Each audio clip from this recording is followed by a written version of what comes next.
गव्यं पवित्रं च रसायनं च पथ्यं च रद्यं बलबुद्धिदं स्यात्। गव्यं पवित्रं च रसायनं च पथ्यं च रद्यं बलबुद्धिदं स्यात्।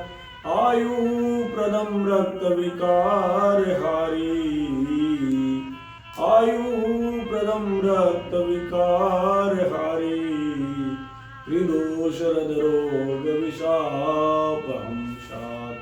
गावो मे पुरतः सन्तु गावो मे पुरतः सन्तु गावो मे सन्तु पृष्ठतः गावो मे परितः सन्तु गवां मध्यवसाम्यहम्।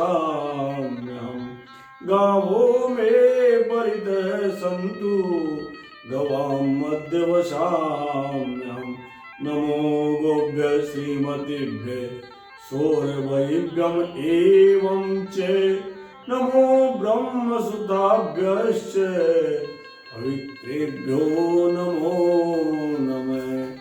गाय कटे जिस देश में मिटे राज की रेख, मानो पक्की बात यह इनमें मीनन मेघ।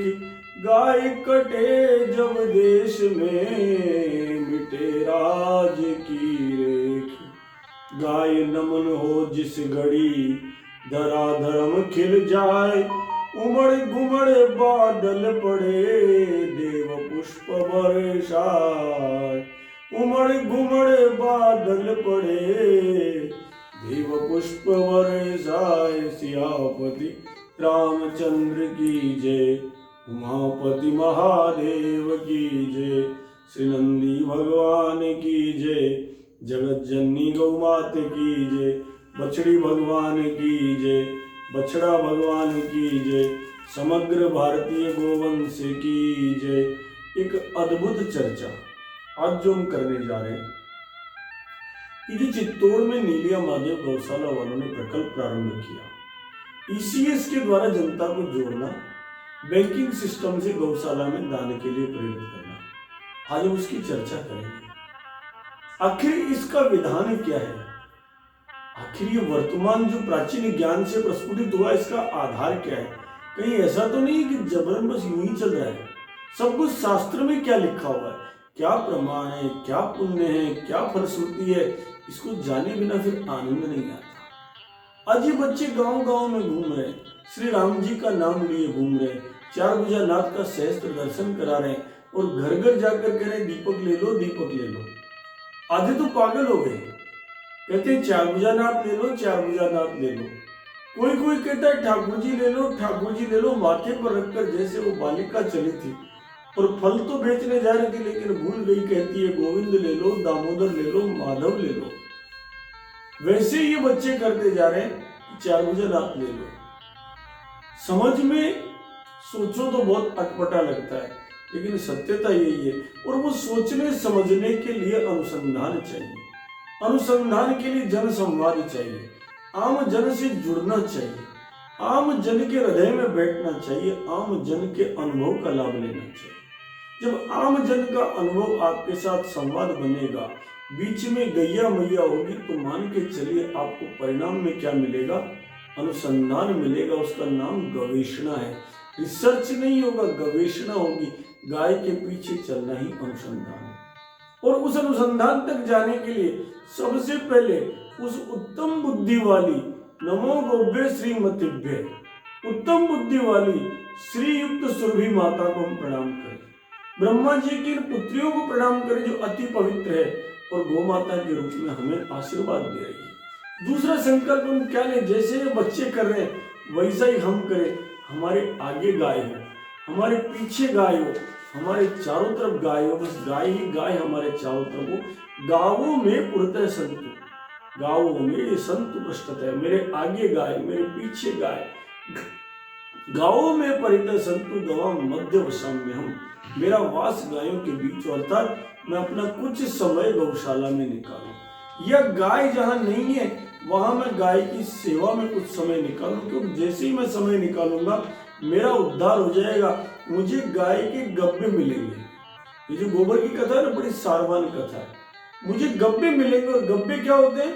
गाय का गोबर, गाय का गोमूत्र, गाय का दूध, गाय का दही, गाय की छाछ, गाय का घी, गाय का स्पर्श, गाय का सानिध्य, गाय का श्वास, गाय की गोधुली, गाय की पूंछ का झाड़ा। क्या क्या गणना करोगे आप? इतने इतने गब्बे हैं कि आप गिनते गिनते 33 कोटि 33 करोड़ गौ माता के शरीर से आपको उत्पाद मिल जाएंगे। एक गाय से इतने उत्पाद। उसकी दृष्टि जहां पड़ती है वहां रोग भाग जाते हैं। वो जहां बैठती है वहां पर ऑक्सीजन बढ़ जाती है। वो जहां चलती है वहां से कीटाणु भाग जाते हैं। गाय जहां मूत्र करती है वहां धरती पवित्र हो जाती है। गाय जहां गोबर करती है वहां प्राणी मात्र को भोजन मिल जाता है, धरती के जीवों को। जरा कल्पना करो कितनी कितनी महान है ये गौ माता। और इसीलिए इसके गव्य की धारणा करना ही गाय की धारणा गोवंश की रक्षा का साधन है। गव्यम पवित्रम च रसायनम च। गव्य सबसे पवित्र होते हैं। सबसे बड़ी औषधि है। जैसे राम नाम सबसे बड़ी औषधि है ना, राम नाम छाड़ी जो भरोसो करे और रो, तुलसी परोसो त्यागी मांगे क्रूर कोर रो। भगवान राम के पावन नाम को छोड़कर अगर कोई दूसरा नाम विचार में आए तो ऐसा है परोसी थाली छोड़कर किसी क्रूर आदमी से रोटी मांगना। वैसे ये गाय जो है ये देवों की देव इसीलिए तो है, सबकी माँ इसीलिए तो है। ये सबकी माता है विश्व में, प्राणी मात्र की, मनुष्यों की नहीं। केवल विश्व के मनुष्यों की नहीं, प्राणी मात्र की, सांपों से लेकर असुरों से लेकर राक्षसों से लेकर प्रेत से लेकर पिशाच से लेकर देवताओं से लेकर वृक्ष से लेकर सबकी माता अगर कोई है तो गैया मैया है। एकमात्र जगत जननी गैया मैया। और उसके जो गब्बे है वो सबके काम आते हैं। गव्यम पवित्रम च रसायनम च। पवित्र तो है ही गाय के गव्य, गोबर पवित्र तो है ही, रसायन है, औषधि है सब। च पथ्यम च रब्धम बल बुद्धि दस्यात्। ये हृदय को बल देते हैं। हार्ट का मरीज यदि थोड़े दिन गाय के गब्बे खा ले, गाय का घी खा ले, गाय का दूध पी ले, गाय का गोमूत्र ले ले, गाय का गोबर का रस ले ले, तो हृदय रोग ठीक हो जाता है। क्योंकि हृदय को बल देता है पंचगव्य। महापातक नाशनम, इसीलिए तो कहा गया पंचगव्य प्राशनम महापातक नाशनम। जो पंचगव्य को पिएगा पूर्व जन्मों के सारे पाप उसके तुरंत नष्ट हो जाएंगे। ये पाप ही तो रोग बन के, शोक बन के, द्वेष बन के प्रकट होते हैं। आयु प्रदम, गाय के गव्य क्या करते हैं? हृदय को ताकत देते हैं, रसायन की तरह वाजीकरण का काम करते हैं, शक्ति देते हैं, सामर्थ्य देते हैं, आयु देते हैं, रक्त विकार हारी, रक्त के सारे विकारों को हर लेते हैं और त्रिदोष को हरते हैं। त्रिदोष कौन से? वात पित्त और कफ, तीनों के दोष। इनकी असाम्यता ही रोगों का कारण बनती है। जैसे ही गाय का गव्य शरीर में जाता है सब नष्ट, हृदय रोग को नष्ट कर देते हैं। विषापहम शात। अगर गलती से किसी ने जहर खा लिया, गलती से, आजकल तो वास्तव में खा ही रहे हैं, रोजाना डीडीटी, फॉर्मेल्डिहाइड, पता नहीं क्या क्या खाते हैं। इतनी चीजें हम अन्न के साथ खा रहे हैं कि कल्पना नहीं कर सकते। तो जो खा रहे हैं उनको बैलेंस करने का साधन क्या है? हम गाय के गोबर की उपस्थिति घर में करें। कभी गोबर का रस लें, कभी गोमूत्र लें, कभी छाछ पे जीवन का यापन करें, तो हमें आनंद आ जाएगा। तो इसलिए ये पंचगव्य के जितने भी घटक है, कोटि गव्य है गौ माता, करोड़ों करोड़ों गव्य देती है। और इसलिए पहली जो सूत्र है वो ये देवासुर संग्राम में कि ये सब कहां से मिलेंगे? जब गाय बचेगी तो ये मिलेंगे, जब गोवंश बचेगा तो ये मिलेंगे। पढ़े लिखे लोगों ने तो क्या किया कि बोस इंडिकस के साथ बोस टार्सस का समागम करा दिया। होल्स्टीन लिया है, जर्सी लिया है, स्वीडिश गाय लिया है। वो गाय नहीं है, काउज है। और उनका समागम करा के भारतीय गोवंश की जो पवित्र चीजें थी उनकी धारणा को समाप्त करने की स्थिति बन गई, जिसके कारण हमारी गाय, हमारा गोवंश जो सबके लिए काम का था वो सड़क पर आ गया। ऐसा लगता है कि रोड पर धरना लेकर वो गोवंश बैठा है, कोई ट्रक वाला आए टक्कर मार जाए, अब हमारा कौन है?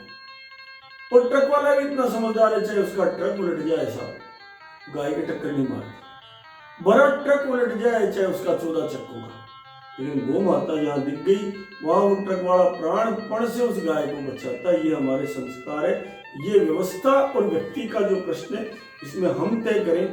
इसीलिए मैंने कहा कि गाय नमन हो जिस खड़ी, सारे के सारे देवता खिल जाते हैं।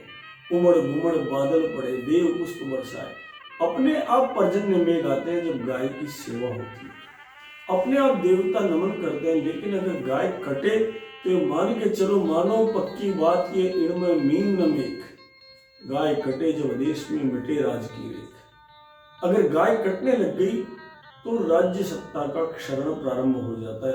अर्थव्यवस्था का आधार हमारे राष्ट्र में अनादिकाल से गौ माता रही है। पिछले कुछ एक वर्षों से वो गौ माता अर्थव्यवस्था के आधार से हटी है, तो उससे बहुत नुकसान हुआ। उसके स्थान पर अन्य आधार बने, हमारे कोल्ड स्टोरेज, कोल्ड चेन्स आधार बने, जिनमें पता नहीं क्या क्या रखा जा रहा है। हमारी कुछ चीजें दूसरी आधार बनी है, जिनकी चर्चा करना ज्यादा उचित नहीं है, जैसे आबकारी के आइटम आधार बने। अब ये जो गाय आधार नहीं बन रही, उसका अनेक कारण है, लेकिन जब गाय आधार बन जाएगी तो मान के चलिए आनंद आ जाएगा। इसलिए वो गाय आधार बने, इसीलिए ये चर्चा हम आज बैठकर कर रहे हैं। और क्या करें, कैसे करें? बच्चों ने जो प्रयास किया, पहला प्रयास किया ईसीएस, बैंकों में गए, लोगों के फॉर्म भराए, मात्र 100 रुपये महीना आपके खाते से गौ माता के पास चला जाए तो आपका उद्धार हो जाएगा। अब जरा विचार करो, ये प्रयास कैसा है? कोई कहेगा कि ये किस शास्त्र में लिखा हुआ है कि हम ईसीएस करें, कैसे हम बैंक से ईसीएस भेजें? तो इसका जवाब महाभारत देती है। वो कहती है, यो अग्रम भक्तम किंचित प्राश्य दद्याद गोभ्यो नित्यम गोव्रती सत्यवादी।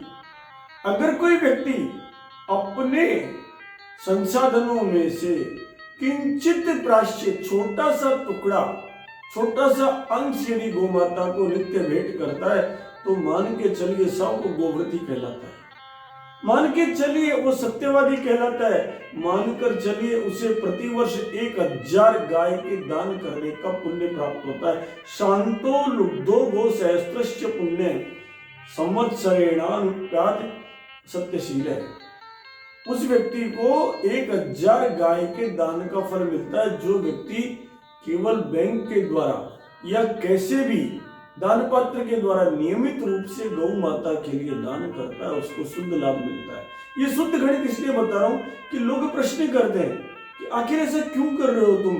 फिर शास्त्र ये कहता है कि सुनो, केवल एक समय भोजन जितना सा पैसा अगर कोई कर दे, एक समय खर्चा बचाए नहीं, केवल रोटी जो 2 टाइम खा रहे हैं, शरीर की फैट कम होगी। केवल एक समय भोजन करें, व्रत करें, क्योंकि व्रतेन दीक्षा माप्नोति, व्रत द्वारा व्यक्ति दीक्षित होता है। भगवान राम ने व्रत लिया, सत्य संध थे, निश्चर करो नहीं मुझे उठाए पनकीन, सकल मुनि के आश्रमणी जाए जाए सुखदीन। सारी धरती को निशाचरों से हीन कर दूंगा, ये दृढ़ संकल्प व्रत है। एक समय भोजन करूंगा, ये भी व्रत है। उदार मना शात तद व्रतम, उदार मन वाला बनूंगा, ये भी व्रत है। जो भी मन में धारणा कर ली वो निश्चित अगर हो गई तो व्रत है। तो मैं गो सेवा करूंगा, ये संकल्प करना मात्र भी व्रत है। संकल्प करने के बाद क्या करें? चलो बाबा, धन में से बचत नहीं करनी, ये तो बच्चों का हक है, इसमें से बचत नहीं करेंगे, लेकिन रोटी की बचत तो कर सकते हैं।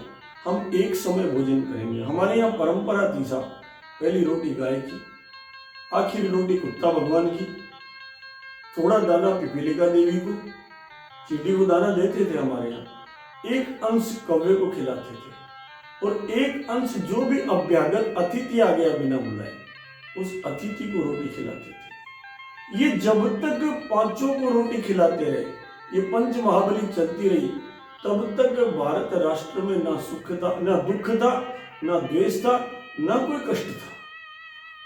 यहां तक कि सुख दुख की भावना भी नहीं थी, क्योंकि सुखानुसई राग है, दुखानुसई द्वेष है। सुख से राग पैदा होता है कि सुख बना रहे, अच्छा पद, अच्छा मान, अच्छा घर, राग पैदा होता है। और दुखानुसई द्वेष है, दुख से द्वेष पैदा होता है कि दुख से मेरा पीछा कब छूटेगा, मैं अभागा हूं। तो ना तो सुख ना दुख, बस था क्या? केवल सच्चिदानंद थे, परम आनंद था। आनंद परमात्मा का गुण है। मन में जब आनंद आ जाए तो मान के चलिए आनंद ही आनंद, सच्चिदानंद रूपाय विश्वोत्पत्त्यादि हेतवे तापत्रय विनाशाय श्री कृष्णाय वयं नमः। तीनों ताप, दैहिक, दैविक और भौतिक ताप नष्ट हो जाते हैं जब सच्चिदानंद धारण होते हैं। सबके हृदय में आनंद था, और जब आनंद होता है तो भगवान कृष्ण स्थापित हो जाते हैं। आनंद होता है तो हृदय में राम स्थापित हो जाते हैं। दैहिक, दैविक, भौतिक तापा, राम राज्य नहीं काहुई व्यापा। तीनों प्रकार के ताप नष्ट हो जाते थे, क्योंकि सब लोग आनंद में थे। सब पहली रोटी बिना सोचे गाय के लिए रखते थे और खिला के आते थे गाय को। सब पहली रोटी का मतलब गाय घर की सबसे बड़ी बडेरी है, ये मान के चलते थे। भैरव का जो साधन है, उस कुत्ते भगवान को हर आदमी ये कहते थे, अरे इनको मारना नहीं, इनको रोटी देनी है, ये कहाँ से खाएंगे। एक रोटी उनको देते थे। उस चलती चींटी को देख करके शनि के दोष का निवारण कर लेते थे। उसको थोड़ा सा बाजरी का आटा, थोड़ा गेहूं का आटा, थोड़ा बूरा, थोड़ा चावल का आटा, थोड़ा गिट, थोड़ा घी, थोड़ा शहद, 7 चीजें मिला करके नृत्य उसको खिला के आते थे। चींटी को खिलाना कितना पवित्र काम है, एक चुटकी में 1000 जीव जाती थी। ये जब तक चलता रहा हमें कष्ट नहीं आए। अब हमें कष्ट क्यों आ रहे हैं, क्योंकि ये चलना कम हुआ। इसलिए शास्त्र कहता है, सुनो ये ईसीएस की परंपरा ठीक है, पैसा नहीं है तो एक वक्त खाना खा लो, कोई बात नहीं। यदेक भक्तम श्रियादि दद्यादेकम गवाम च यतः, अगर कोई भक्त एक समय गायों के ऊपर अपना भोजन छोड़कर उस भोजन का पैसा गायों को दे देता है, तो 10 वर्षों तक ऐसा करने वाला व्यक्ति अनंत पुण्य को प्राप्त होता है। इसलिए कुछ नहीं कर सको तो एक काम कर लो, दोनों टाइम जचा के खाने की जगह एक समय खाएं या कम खाएं, और जो कम खाया वो गैया मैया को दे करके आए। अगर इतना सा धारण कर लिया तो बस आनंद हो गए। इसलिए जो भी येन केन प्रकारेण ईसीएस करे, चाहे दान पात्र रखे, चाहे वो जाकर मांग कर लाएं। अगर गाय के लिए कोई मांगने जा रहा है तो अनंत पुण्य प्राप्त कर रहा है, गाय के लिए कोई दे रहा है तो अनंत पुण्य प्राप्त कर रहा है। और प्रामाणिक सत्य है कि उसे 1000 गाय के दान का पुण्य मिलता है। और इतना सुंदर कि मत पूछो, ये स्वयं इंद्र को बताया। क्या बताया कि सुनो, जो एक समय भोजन करके दूसरे समय का भोजन गाय खरीद कर उसका दान करता है। कल्पना कीजिए, घर में गाय नहीं है, गाय खरीद कर फिर दान कर रहा है वो व्यक्ति, तो उसे जितनी उस गाय के शरीर में रोम रोम मौजूद है, उतनी ही गायों के दान का अक्षय फल प्राप्त होता है।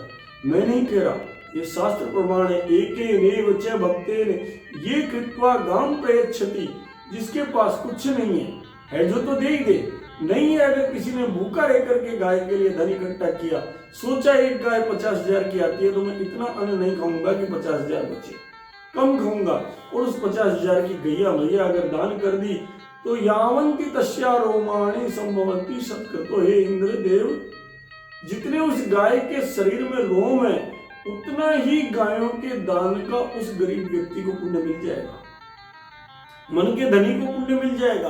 केवल कुछ नहीं है तो हम यही करें कि हम इस प्रकार का दान कर दें। अच्छा बाबा, दान भी करें तो कैसे करें? शास्त्र कहता है, सुनो, अगर कुछ भी नहीं हो तो अपने आप को बेच डालो, पर गाय का नुकसान नहीं होना चाहिए। इससे बड़ी बात तो कुछ हो ही नहीं सकती कि कोई व्यक्ति स्वयं की बोली लगा दे। यस्यात्म विक्रयम कृत्वा गा कृत्वा संप्रेक्षति, जो व्यक्ति अपने आप को बेचकर भी अगर गाय की पालन करे तो भी उसे करना चाहिए, क्योंकि जो गो जाति की सेवा करता है उसके हर दान का अक्षय फल उसे प्राप्त होता है। इसलिए येन केन प्रकारेण हम गाय से जुड़े, हम किसी भी सूरत में उसकी गाय को संकट में नहीं आने दें। दूसरा, अगर मान लो इतनी सामर्थ्य नहीं है, मैं एक समय का भोजन नहीं छोड़ सकता साहब, मैं गाय का दान नहीं कर सकता साहब, मैं कैसे ईसीएस करूं, 100 रुपये महीना भी नहीं दे सकता, तो मैं क्या करूं? वो कहते हैं मकर संक्रांति के दिन, पर्व के दिन, अरे कुछ नहीं है तो 4 दाने तिल के लेकर आओ, थोड़ा गुड़ मिलाओ और गुड़ की गाय बना करके दान करके आ जाओ। अगर कुछ नहीं है तो गुड़ की गाय का भी यदि किसी व्यक्ति ने दान कर दिया तो वो भी भवसागर से पार हो जाएगा, संकट तो समाप्त हो जाएंगे उसके। अभावे यो गवाम दद्दा तिल देनु यत व्रत है, जिसके अभाव हो, बिल्कुल कुछ नहीं देने की स्थिति हो। जैसे कनकधारा स्तोत्र तभी तो प्रकट हुआ था जब जगतगुरु शंकराचार्य गए, ब्राह्मण के पास कुछ भी नहीं था, एक आंवला देने को नहीं था, तभी तो अंग मरे कुल भूषणमास्यन्ति प्रकट हुआ। तो तभी तो ये स्थिति पैदा हुई कि मुग्धा मूर्धत्ति विद्या मुरारी। तो वो जो स्थिति है वो कहते हैं कि सुनो, जिसके पास कुछ नहीं हो वो क्या करे? अभावे यो गवाम दत्ता तिल धेनु यत व्रत दुर्गतम दुर्गात सहतारितो धेनुआ क्षीर विद्या प्रमोदते। वह व्यक्ति 2 काम होते हैं, अगर कुछ नहीं है, केवल तिल की गाय बना करके दान कर दी, तिल धेनु जिसको कहते हैं, तिल की गाय बना के भी यदि दान कर दी वास्तविक गाय की जगह, तो मान के चलो एक तिल का लड्डू बना के अगर किसी ने नंदी को खिला दिया सर्दी में, उसका पुण्य कितना है? उसके दुर्गम संकट नष्ट हो जाएंगे। दूसरा पुण्य क्या है? उस व्यक्ति को क्षीर नदी मिलेगी, दूध की नदी मिलेगी, जीवन में दूध दही घी की कमी नहीं रहेगी। उसके वो गौ माता माता है ना, थोड़ा सा भी करोगे माता के पास गए तो माता आनंद कर देगी। फिर एक चीज और है, गाय को देना क्या है? अद्भुत है। ठीक उसी प्रकार अद्भुत है जैसे कि भगवान को भेंट करना है, क्यों? गाय का मूल स्वरूप है, क्या कहते हो? काल ज्ञानम विप्र गवांतरम ही, कोई काल काल तक अनुसंधान करने से ही गाय को जान सकता है। वरना जिस प्रकार अग्नि को नहीं जानते, जिस प्रकार सूर्य को नहीं जानते, जिस प्रकार किसी तेजस्वी पात्र को नहीं जानते, वैसे ही गाय को जानना बहुत कठिन है। इसका वास्तविक स्वरूप जान लेना बहुत कठिन है, बहुत कठिन है। केवल गाय की सेवा करो, ये सर्वोत्तम है। जैसे भी हो सेवा करो गाय की, बस आनंद आ जाएगा, फिर कोई कमी नहीं बचेगी। अब सेवा करने में सब गोदान किसको दे? तिल धेनु की चर्चा हुई, नंदी भगवान को लड्डू खिला दिया। अब गाय का दान किसको दे? किसको नहीं दे?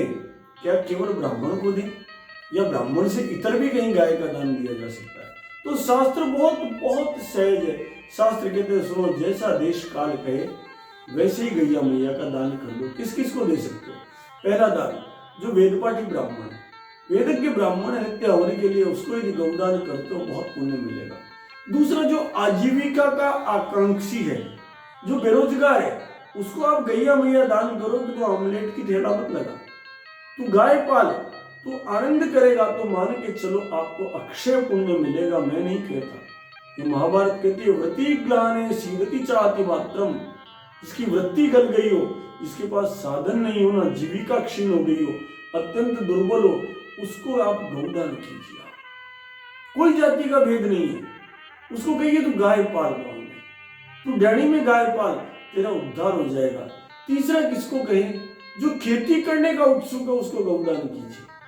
जिसके घर में केमिकल फर्टिलाइजर जा रहे हैं ना, उसको गाय का दान कीजिए कि सुन तू गाय पाल, तू बैल पाल, तेरा आराम होगा। फिर शास्त्र कहते हैं कि सुनो, इसके अलावा किसको दान कर सकते हैं? कोई हवन कर रहा हो तो उसको गौदान कर सकते हैं, क्योंकि उसको हवन के लिए गोबर चाहिए, हवन के लिए घी चाहिए, हवन के लिए पंचगव्य चाहिए बैठने के लिए, उसको गैया का दान करो। फिर कहते हैं सुनो, उसके साथ साथ जो प्रसूता स्त्री है ना, उसके पोषण के लिए, गर्भिणी स्त्री के पोषण के लिए, जिसके घर बच्चा हुआ है, उस स्त्री के पोषण के लिए अगर ऐसा किसी घर में हो तो वहां बिना विचारे गौ का दान करो। फिर कहते हैं सुनो, अगर संभव हो तो गुरु को गौ का दान करो दक्षिणा में। फिर कहते हैं सुनो, जिसके घर में छोटा बच्चा हो, अब छोटे बच्चे का तो जीवन क्या है? दूध है। अब दूध उसका जीवन है, तो उसको जीवन देने के लिए अगर किसी के घर में नन्हा बच्चा हो तो बिना विचारे गौदान उसके घर में कर दो। और सानंद रिष्ट पुष्ट बढ़िया गाय लेकर के खरीद कर लाई हुई हो, चाहे ज्ञान या विद्या से प्राप्त की गई हो, अंतर ज्ञाता से क्रय ज्ञान लब्धा, चाहे खरीद के लाए हो, चाहे ज्ञान से तैयार की गई हो, चाहे आपने युद्ध में पराक्रम करके गाय प्राप्त की गई हो, चाहे आपको दहेज में मिली हुई हो। मैं नहीं कह रहा, शास्त्र कह रहे हैं, आप जिसके भी घर में कष्ट है उसको जाकर के गौदान करें साहब। तो ये सबसे बड़ा दीपक जलाना है, और ये जो दीपक जल रहा है ना, ये गोबर का दीपक इसी ज्ञान दीप का परिणाम है। वो क्या करें, कैसे करें? बच्चों ने जो प्रयास किया, पहला प्रयास किया ECS, बैंकों में गए, लोगों के फॉर्म भराए, मात्र 100 रुपये महीना आपके खाते से गौ माता के पास चला जाए तो आपका उद्धार हो जाएगा। अब जरा विचार करो, ये प्रयास कैसा है? कोई कहेगा कि ये किस शास्त्र में लिखा हुआ है हम ECS करें, कैसे हम बैंक से ECS भेजें? तो इसका जवाब महाभारत देती है, वो कहती है, यो अग्रम भक्तम किंचित प्राश्य दद्याल गोभ्यो नित्यम गोवृति सत्यवादी।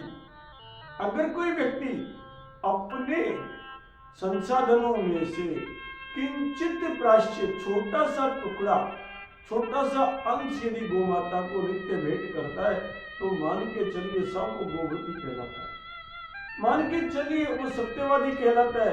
मानकर चलिए उसे प्रतिवर्ष 1000 गाय के दान करने का पुण्य प्राप्त होता है। शांतो लुब्धो गो सहस्त्रश्च पुण्य संवत्सरेणानुप्यात सत्यशील है।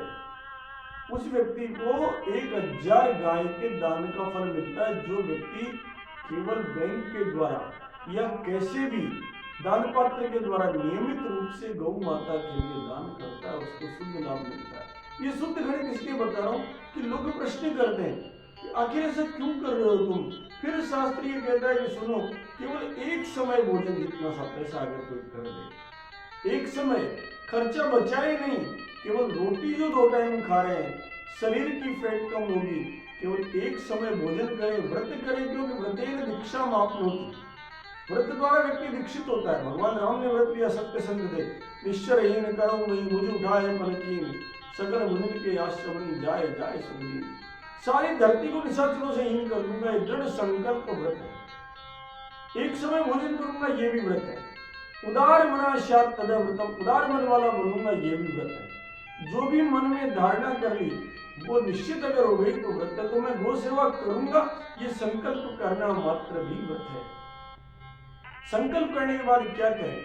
चलो बाबा धन में से बचत नहीं करनी, ये तो बच्चों का हक है, इसमें से बचत नहीं करेंगे, लेकिन रोटी की बचत तो कर सकते हैं। हम एक समय भोजन करेंगे। हमारे यहाँ परंपरा थी साहब, पहली रोटी गाय की, आखिरी रोटी कुत्ता भगवान की, थोड़ा दाना पिपीलिका देवी को, चींटी को दाना देते थे हमारे यहाँ, एक अंश कौवे को खिलाते थे और एक अंश जो भी अभ्यागत अतिथि आ गया बिना बुलाए उस अतिथि को रोटी खिलाते थे। ये जब तक 5 को रोटी खिलाते रहे, ये पंच महाबली चलती रही, तब तक भारत राष्ट्र में ना सुख था, ना दुख था, ना द्वेष था, ना कोई कष्ट था। यहां तक कि सुख दुख की भावना भी नहीं थी, क्योंकि सुखानुसई राग है, दुखानुसई द्वेष है। सुख से राग पैदा होता है कि सुख बना है, अच्छा पद, अच्छा मान, अच्छा घर, राग पैदा होता है। और दुखानुसई द्वेष है, दुख से द्वेष पैदा होता है कि दुख से मेरा पीछा कब छूटेगा, मैं अभागा हूं। तो ना तो सुख ना दुख, बस था क्या, केवल सच्चिदानंद थे, परम आनंद था। आनंद परमात्मा का गुण है। मन में जब आनंद आ जाए तो मान के चलिए आनंद ही आनंद है। सच्चिदानंद रूपाय विश्वोत्पत्त्यादि हेतवे तापत्रय विनाशाय श्री कृष्णाय वयं नमः। तीनों ताप, दैहिक, दैविक और भौतिक ताप नष्ट हो जाते हैं जब सच्चिदानंद धारण होते हैं।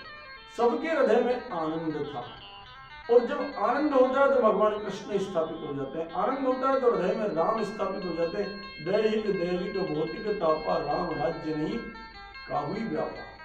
तीनों प्रकार के ताप नष्ट हो जाते थे, क्योंकि सब लोग आनंद में थे। सब पहली रोटी बिना सोचे गाय के लिए रखते थे और खिला के आते थे गाय को। साथ पहली रोटी का मतलब गाय घर की सबसे बड़ी रही है, मान के चलते थे। भैरव का जो साधन है, उस कुत्ते भगवान को हर आदमी ये कहते थे, अरे इनको मारना नहीं, इनको रोटी देनी नहीं, ये कहाँ से खाएंगे। एक रोटी उनको देते थे। उस चलती चींटी को देख करके शनि के दोष का निवारण कर लेते थे। उसको थोड़ा सा बाजरी का आटा, थोड़ा गेहूं का आटा, थोड़ा बूरा, थोड़ा चावल का आटा, थोड़ा गिट, थोड़ा घी, थोड़ा शहद, 7 चीजें मिला करके नृत्य उसको खिला के आते थे। चींटी को खिलाना कितना पवित्र काम है। एक चुटकी में 1000 जीव जाते थे। ये जब तक चलता रहा हमें कष्ट नहीं है। अब हमें कष्ट क्यों आ रहे हैं? क्योंकि चलना कम हुआ। इसलिए शास्त्र कहता है, सुनो, ये ईसीएस की परंपरा ठीक है। पैसा नहीं है तो एक वक्त खाना खा लो, कोई बात नहीं। यदेक भक्तम श्रियाद दद्यादेकम गवाम च यतः। अगर कोई भक्त एक समय गायों के ऊपर अपना भोजन छोड़कर उस भोजन का पैसा गायों को दे देता है, तो 10 वर्षों तक ऐसा करने वाला व्यक्ति अनंत पुण्य को प्राप्त होता है। इसलिए कुछ नहीं कर सको तो एक काम कर लो, दोनों टाइम जचा के खाने की जगह एक समय खाएं या कम खाएं, और जो कम खाया वो गैया मैया को दे करके खाएं। अगर इतना सा धारण कर लिया तो बस आनंद हो गए। इसलिए जो भी येन केन प्रकारेण ईसीएस करें, चाहे दान पात्र रखें, चाहे वो जाकर मांग कर लाएं। अगर गाय के लिए कोई मांगने जा रहा है तो अनंत पुण्य प्राप्त कर रहा है, गाय के लिए कोई दे रहा है तो अनंत पुण्य प्राप्त कर रहा है। और प्रामाणिक सत्य है कि उसे 1000 गाय के दान का पुण्य मिलता है। और इतना सुंदर कि मत पूछो, ये स्वयं इंद्र को बताया। क्या बताया कि सुनो, जो एक समय भोजन करके दूसरे समय का भोजन गाय खरीद कर उसका दान करता है। कल्पना कीजिए, घर में गाय नहीं है, गाय खरीद कर फिर दान कर रहा है वो व्यक्ति, तो उसे जितनी उस गाय के शरीर में रोम रोम मौजूद है, उतनी ही गायों के दान का अक्षय फल प्राप्त होता है। मैं नहीं कह रहा, ये शास्त्र प्रमाण है। एकेनेव च भक्तेन ये कृत्वा गाम प्रयच्छति, जिसके पास कुछ नहीं है जो तो दे ही दे, नहीं है अगर किसी ने भूखा रह करके गाय के लिए धन इकट्ठा किया, सोचा एक गाय 50,000 की आती है तो मैं इतना अन्न नहीं खाऊंगा कि 50,000 बचे, कम खाऊंगा, और उस 50,000 की गैया मैया अगर दान कर दी तो यावंती तस्या रोमाणी संभवती सत्कृतो। हे इंद्र देव, जितने उस गाय के शरीर में रोम है उतना ही गायों के दान का उस गरीब व्यक्ति को पुण्य मिल जाएगा, मन के धनी को पुण्य मिल जाएगा। केवल कुछ नहीं है तो हम यही करें कि हम इस प्रकार का दान कर दें। अच्छा बाबा, दान भी करें तो कैसे करें? शास्त्र कहता है सुनो, अगर कुछ भी नहीं हो तो अपने आप को बेच डालो, पर गाय का नुकसान नहीं होना चाहिए। इससे बड़ी बात तो कुछ हो ही नहीं सकती कि कोई व्यक्ति स्वयं की बोली लगा दे, यस्यात्म विक्रयम कृत्वा गा कृत्वा संप्रेक्षति। जो व्यक्ति अपने आप को बेचकर भी अगर गाय की पालन करे तो भी उसे करना चाहिए, क्योंकि जो गो जाति की सेवा करता है उसके हर दान का अक्षय फल उसे प्राप्त होता है। इसलिए येन केन प्रकारेण हम गाय से जुड़े, हम किसी भी सूरत में उसकी गाय को संकट में नहीं आने दें। दूसरा, अगर मान लो इतनी सामर्थ्य नहीं है, मैं एक समय का भोजन नहीं छोड़ सकता साहब, मैं गाय का दान नहीं कर सकता साहब, मैं कैसे ईसीएस करूं, 100 रुपये महीना भी नहीं दे सकता, तो मैं क्या करूं? वो कहते हैं मकर संक्रांति के दिन, पर्व के दिन, अरे कुछ नहीं है तो 4 दाने तिल के लेकर आओ, थोड़ा गुड़ मिलाओ और गुड़ की गाय बना करके दान करके। अगर कुछ नहीं है तो गुड़ की गाय का भी यदि किसी व्यक्ति ने दान कर दिया तो वो भी भवसागर से पार हो जाएगा, संकट तो समाप्त हो जाएंगे उसके।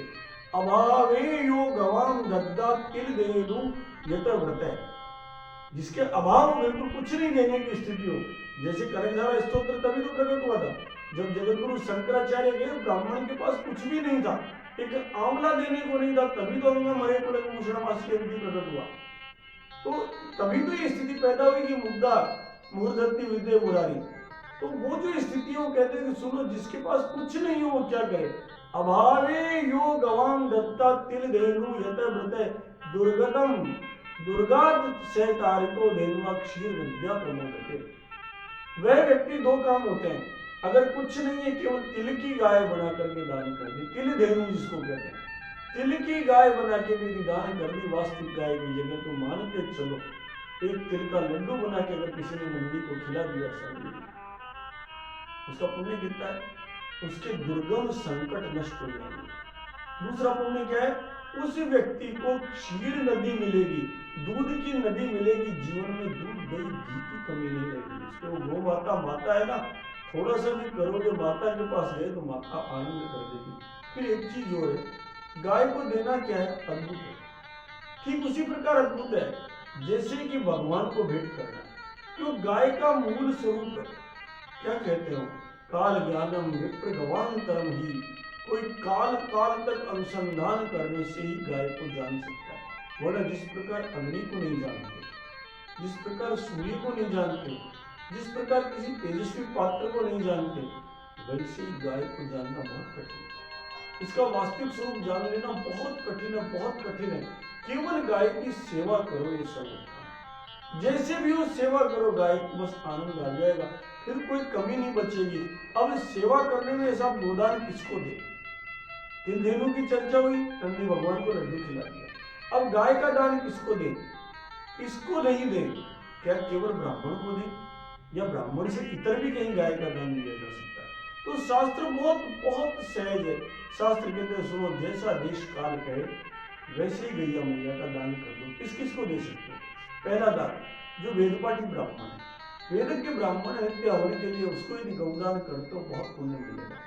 दूसरा, जो आजीविका का आकांक्षी है, जो बेरोजगार है, उसको आप गैया मैया दान करो तो आमलेट की ठेला मत लगा, तू गाय पाल, तू आनंद करेगा तो मान के चलो आपको अक्षय पुण्य मिलेगा। मैं नहीं कहता, ये महाभारत कहती है वृत्ति ग्लाने सीदति चाति मात्रम, जिसकी वृत्ति गल गई हो, जिसके पास साधन नहीं हो, ना जीविका क्षीण हो गई हो, अत्यंत दुर्बल हो, उसको आप गौदान कीजिए।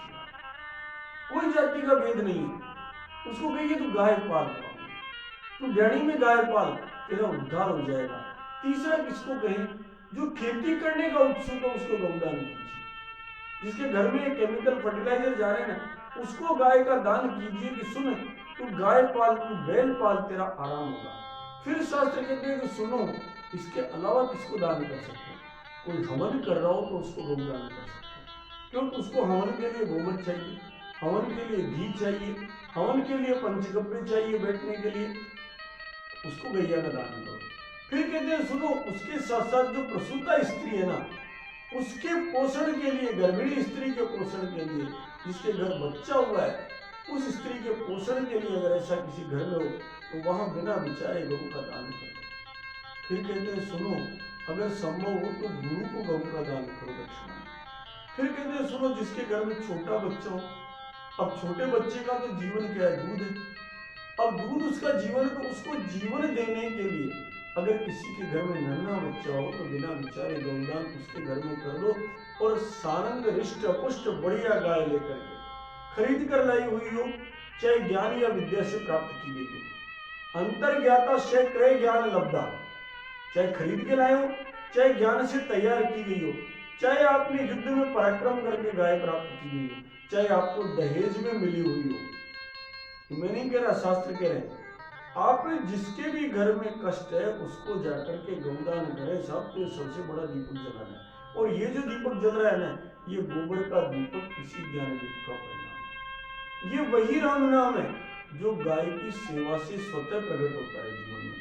इसलिए कुछ नहीं करना, केवल इतना सा करना है कि उत्तम गंध वाली सुंदर कपिला गाय लेकर के, सुंदर गाय लेकर दान करें।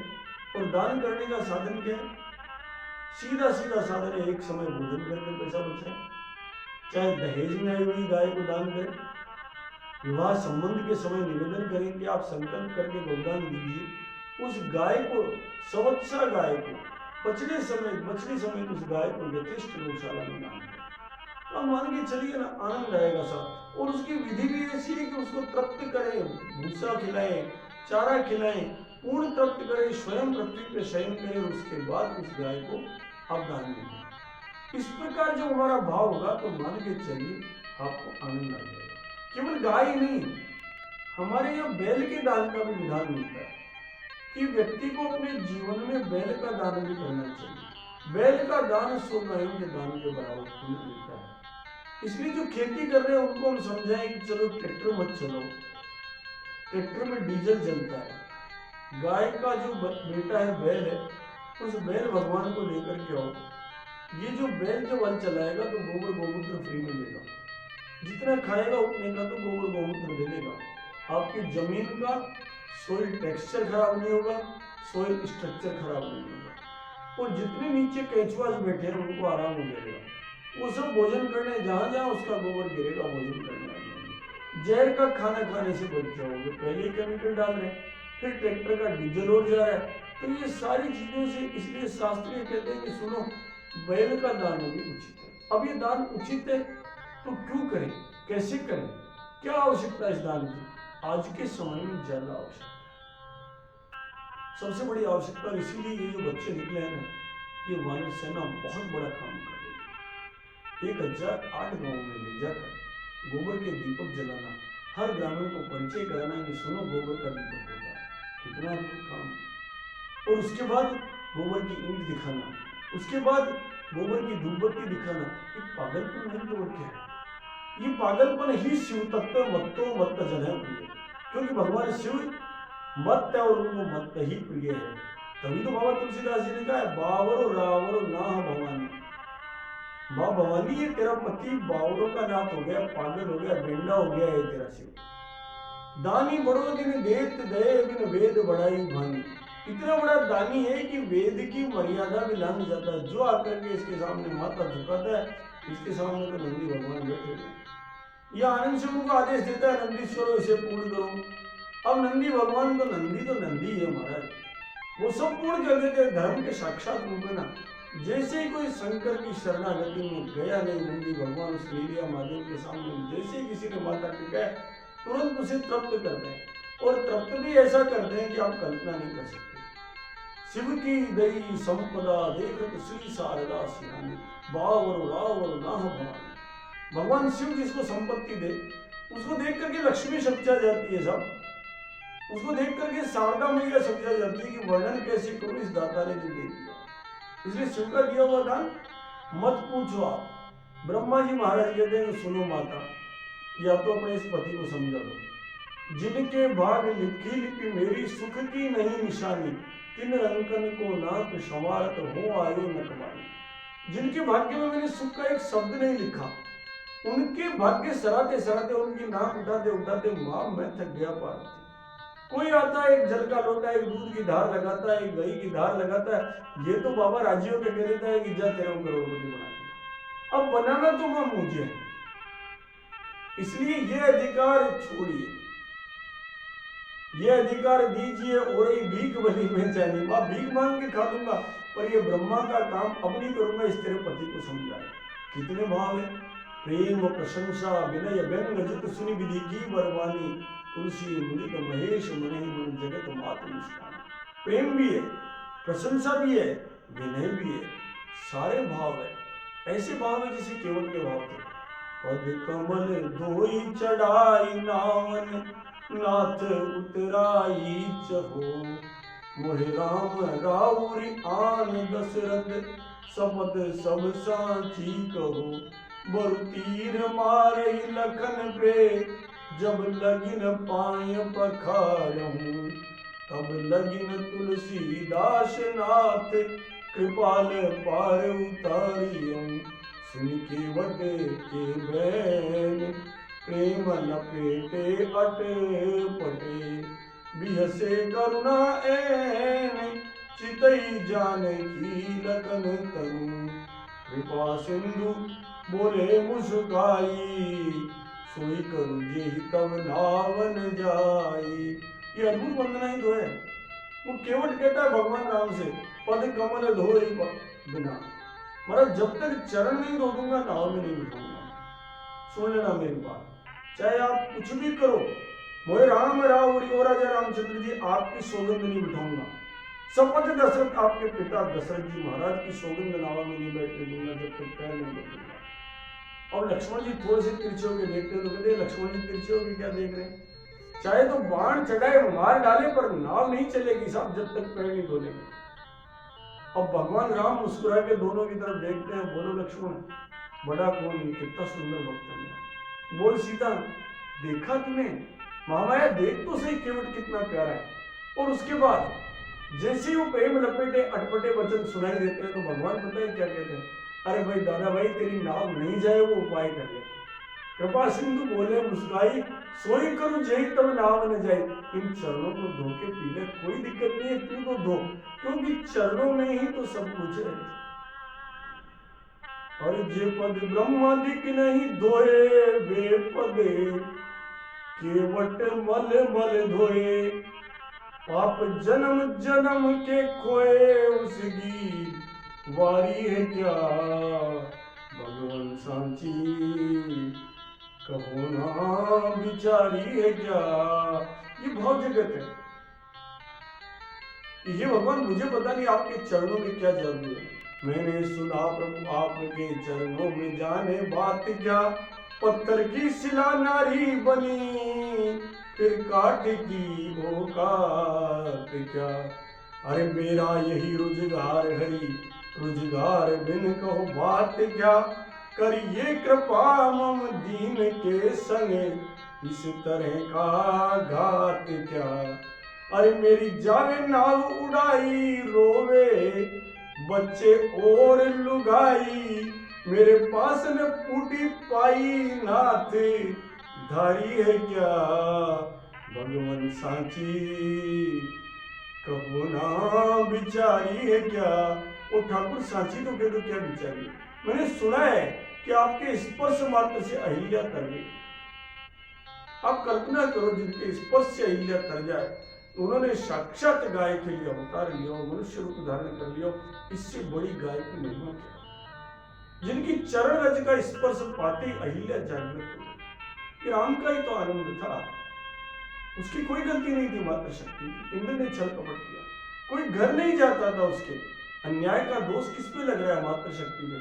भगवान राम मर्यादा की अपर सीम, सर्वाधिक मर्यादा पुरुषोत्तम, उन्होंने कहा नहीं, उसी माँ की कोई गलती नहीं, मैं घर जाऊंगा। और अहिल्या के घर जाकर के माँ खाना खिला। राम जिसके घर चले जाए फिर बच गया, सारा कलंक एक मिनट में धुल गया। वो जड़ बैठी हुई थी, पत्थर सी जमी बैठी थी, सारा वो पत्थर पिघल गया और करुणा का आनंद बरसा। जो राम इतने पवित्र है, वो राम जिस गाय के लिए आते हैं, उस राम का जप अगर वो बच्चे करें 10 करोड़ से ऊपर जाओ, एक पागल को नहीं कर। यही तो मत्तो मत जन प्रिय शिव तत्व का भाव है। सबके सब शिव को प्राप्त करेंगे, सबके सब अद्भुत आचरणवान लोग होंगे, सबके सब श्रेष्ठ ऋषि होंगे। क्योंकि जो भी गाय को संकट से निकालता है वो पवित्र पुनीत होता है। और गाय इस समय संकट में क्यों? अज्ञान के कारण। सारी अर्थव्यवस्था गाय चला सकती है, सब एक गाय से 5,000 रुपये रोज के निकल सकते हैं, लेकिन कोई सुनने को तैयार नहीं है। अर्थव्यवस्था का आधार जो बन सकती है, वो माता सड़क पर आ जाए, इससे पूरी गति क्या होगी? उस सड़क पर आई हुई गौ माता को घर ले जाने का, गौशाला में ले जाने का एकमात्र साधन है कि गोबर मुख्य उत्पाद बन जाए। क्योंकि गाय जन्म भर गोबर देगी, नंदी भगवान जन्म भर गोबर देंगे, बैल भगवान जन्म भर गोबर देंगे, बछड़ा भगवान जन्म भर गोबर देंगे, बछड़ी भगवान जन्म भर गोबर देंगे। ये सारे के सारे जो गोवंश के देवता है, ये जन्म भर गोबर गोमूत्र देंगे। इसलिए गोबर के दीपक गाय की रक्षा का सर्वोत्तम साधन है। वो उद्यम है। प्रारंभ जो हमने 10 साल 5 साल पहले किया था तो लोगों को आश्चर्य होता था। जब मैं रायपुर में गया था छत्तीसगढ़ सिखाने, तो लोग हंस रहे थे कि गोबर के दीपक से गाय बचाओगे, आपका क्या सोच रहे हो? आज सबको अनुकरण करना पड़ रहा है। सबके मन का भाव था। कई बार जब लक्षद्वीप जलाए तब सब हंस रहे थे, क्या होगा चित्तौड़ किले में 1.25 लाख दीप जलाने से? आज जगह जगह लोग बना रहे हैं, जगह जगह लोगों में प्रेरणा बन रही है। सारे भारत का गोबर एक जगह नहीं आ सकता और सारे भारत में दीपक एक जगह से नहीं जा सकते। इसलिए हमारा हर कुंभकार यदि बनाने लग गया, हर गोभक्त यदि बनाने लग गया, तो मान के चलो गाय बच गई। और गाय बच गई तो मानवता बच गई, प्राणी मात्र बच गया, धरती के केंचुए आकाश की देवता सुरक्षित हो गए। इसलिए जो बच्चे उद्यम कर रहे हैं वो अद्भुत गिरिराज धरने का काम कर रहे हैं और वंदनीय है सारे के सारे। वो छोटे छोटे बच्चे, मैं देख रहा था, वो बच्ची आम आम आम आम टेलीप्रिंटर टेलीकाउंटर लेके लगी हुई थी। राम बोला भी नहीं जा रहा है, उस उम्र में वो राम का जप कर रही है ताकि गाय की रक्षा हो। उसके माँ बाप धन्य है, वो बच्चे धन्य है जो नेत्र मूंद करके श्री राम श्री राम श्री राम धन्य ताकि गाय सुरक्षित रहे। वो सारे धन्य है क्योंकि वो गाय जो दुर्गम संकट में पड़ी हुई है, उस नाले में पड़ी गाय को बचाने का उद्यम कर रहे। वो अज्ञान के कारण जो गाय कतर खाने जा रही है, अज्ञान के कारण जो गाय सड़क पर बैठी है, जिस गाय की दुर्घटना होती है, जिस गाय के कारण हमारी दुर्घटना होती है, अज्ञान के कारण जिस गाय को खेतों से निकलना पड़ा, अज्ञान के कारण जिस गाय को घर से निकलना पड़ा। सब नहीं तो घर सूना होता है बिना गाय के। मेरे घर में तो एक दिन गाय नहीं रहे तो पागल हो जाए। उस गाय के बिना घर सूना होता है। उस गाय की रक्षा के लिए जो बच्चे निकले हुए, उनसे पुण्यवान कोई नहीं हो सकता। क्योंकि शास्त्र कहता है कांतये ब्राह्मणान गाश्च परित्रादिको श्रृंगे क्षणेन विप्रमुच्येत तस्य पुण्य फलम। सुनो, जो भी व्यक्ति दुर्गम संकट में पड़े हुए ब्राह्मण और गाय का उद्धार करता है, उसके पुण्य की तो गणना ही नहीं हो सकती। एक क्षण में उसके सारे पाप नष्ट हो जाते हैं। जो गाय को पकड़कर उठाता है पीछे से, जो गाय को सड़क से गौशाला ले जाता है, उसके सारे पाप उसी पल नष्ट। जैसे सूरज उगा सारा अंधेरा नष्ट, वैसे ही गाय का पूंछ पकड़ी नहीं, सारे पाप समाप्त। डंके की चोट वो कह सकता है कि अब मैं पापी नहीं हूं, अब मैं पुण्यात्मा हूं। पुण्य का संचय तो सत्कर्म से होना है, लेकिन पाप नाश का सबसे बड़ा साधन है जो बच्चे माथे पर दीपक लेकर जा रहे हैं। पाप नाश का सबसे बड़ा साधन है जो बच्चे दीपक बना रहे हैं। पाप नाश का सबसे बड़ा साधन है जो गोबर की ईंट घर में लगा रहे हैं। पाप नाश का सबसे बड़ा साधन है जो इस अगरबत्ती की जगह मोमबत्ती अपनाने का संकल्प दीपावली पर लेने जा रहे हैं। 1000 गांवों में संकल्पों का हुलका पड़ेगा, आवाज उठेगी कि हम आज के बाद अगरबत्ती नहीं जलाएंगे, आज के बाद केवल धूपबत्ती जलेगी, हम बांस नहीं जलाएंगे। ये जब हुलका पड़ेगा, और मकर संक्रांति से जब ये प्रारंभ होगा हुलका, इसका परिणाम, क्योंकि सूर्य जिस दिन अयन पलटेंगे उस दिन पहली धूपबत्ती, उस दिन पहली बार अगरबत्ती का समापन करके धूपबत्ती प्रारंभ होगी, और वो इतनी आगाज के साथ प्रारंभ होगी कि आप कल्पना नहीं कर सकते। कौन कहता है मेरी गाय को कोई ले जाएगा? इतने उत्पाद गोबर के बच्चे बनवा देंगे, कोई कल्पना नहीं कर सकता। केवल कदम दर कदम अंगद के पैर की तरह एक पैर जम रहा है, फिर दूसरा पैर, फिर दूसरा जमा, फिर तीसरा पैर, क्योंकि ये पैर अगर बिना जमे रखने में आ गया तो रावण नहीं हारेगा। इसलिए पैर बहुत मजबूती से जमना चाहिए, पैर पे भगवान राम का आश्रय होना चाहिए, और इतना साहस होना चाहिए कि दरबार में खड़े होकर के हम कह सके कि जो मम पद सट सकई तारी फिर राम सीता में हारी। अरे रावण क्या युद्ध लड़ेगा, मेरा पैर हिला के बता दे। अगर तूने मेरा पैर भी हिला दिया तो मान के चलना राजा रामचंद्र हार गए, हम सीता मैया को हार गए, तू तो पैर हिला के बता दे। तो गैया मैया की यह स्थिति शीघ्र प्रकट होगी इन बच्चों के उत्साह। इसलिए जो बच्चे निकले हुए हैं, आज एक प्रश्न था कि इन युवा बच्चों की इस उम्र में क्या हो गया। ये उम्र तो पता नहीं क्या क्या पीने खाने मौज बनाने की उम्र है, ये पागल कैसे हो गए, जो बेंडे कैसे हो गए। उस प्रश्न का उत्तर आज इस गोबर कथा में कि ये बच्चे ही जीवन जी रहे हैं, जो अहर्निश मंत्र का जाप कर रहे हैं, माथे पर 4 बजे नाथ को लेकर घूम रहे हैं, और साथ में उस गैया मैया का गब्बे, जो बहुत बड़ा रसायन है, प्रारंभ में कहा था, जो बहुत बड़ा हृदय को बल देने वाला है, जो बहुत बड़ा आयु को बढ़ाने वाला है, उसको लेकर जा रहे हैं। ये सब शतायु बनेंगे, भगवती गायत्री इन पर असीम कृपा करेगी, ये सब के सब 1000 वर्ष तक सृष्टि में इस जीवन में आगे भी गाय की सेवा करेंगे। इसी भाव के साथ आज की जो गोबर कथा है उसको विराम देते हैं। कल फिर इस कथा में मिलेंगे, फिर इस भाव जगत को चर्चा करेंगे। जो इन बच्चों ने संकल्प लिया है, केवल बस गाय की पूछ पकड़ो चल दो, ये से वही वैतरणी पारम सकल सृष्टि मातरम, जीवित सकल आनंद पावई अंत श्री और माधवम। जो भी इस वैतरणी पार करने वाली गैया मैया की पूछ पकड़ेगा वो जीते जी सुख पाएगा, आनंद मिलेंगे, और अंत में राधा माधव का गोलोक धाम उसी को मिलेगा जो गाय की पूछ पकड़ेगा। इसलिए इन्होंने जो गाय की पूछ पकड़ी, ईश्वर में बहुत बड़ा स्थान मिलेगा। बोले जगत जननी गौ माता की जय, बोले श्री नंदी भगवान की जय, बोले काल भैरव नाथ की जय, बोले राजा रामचंद्र की जय, सियापति रामचंद्र की जय, जगतपति रामचंद्र की जय, मेरे प्रभु रामचंद्र की जय, तुलसी के दाता रामचंद्र की जय, गोरक्षक रामचंद्र भगवान की जय।